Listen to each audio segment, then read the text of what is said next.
Hi, hi, who are you? Russell with Affinity Farm in Moscow. And I'm Kelly with Russell and Affinity Farm. Cool. Why do you guys grow organic? You want to go or shall I? I've got something. Yeah.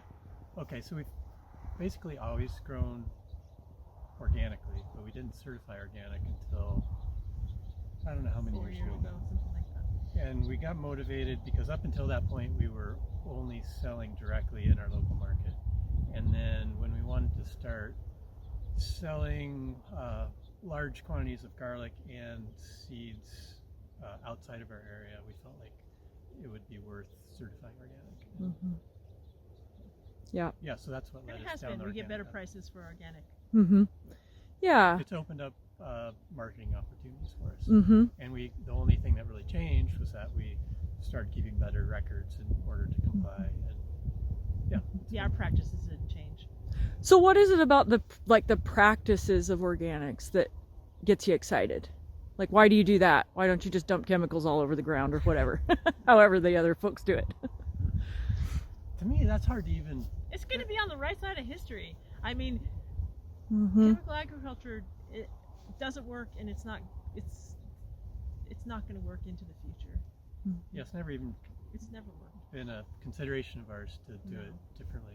Yeah. I know something I hear from people that makes a lot of sense to me for organic seed specifically is organic seed that is grown in organic conditions will perform better in organic conditions. Mm-hmm. And or even just for the home gardener that's using a low input system, our seeds and seeds that grown like ours are going to be better quality seeds because they're adapting to the conditions they will be grown in, and they're not pampered or grown in systems that are more high input or managed intensively for pests or diseases, fungi, whatever.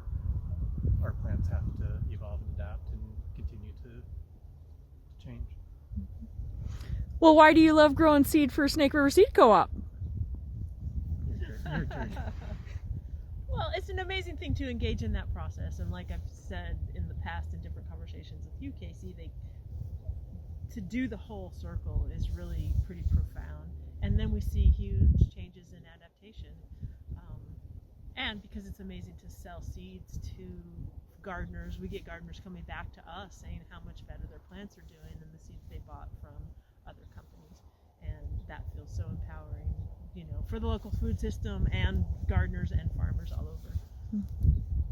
And other reasons. I mean, there's I so think many. it's fun to learn a new aspect of what we're doing. Like, we've been learning to grow vegetables, and that's fun and exciting to a point. And then growing seeds is a whole nother level and interesting, and it's new. It's and a little bit complex, and that's exciting. And then on a broader philosophical level, I think it feels good to be a part of that larger time scale of participating in that plant's life over hundreds or maybe even 1,000+ years. Yeah, to be participating in this passing on of seeds that's gone on forever. For just a season or 2 or 5 or however long we grow that plant out, we gotta be a part of that cycle and move it forward, and that feels like a privilege, and it's just kind of rewarding. Oh, thank you guys so much for taking time.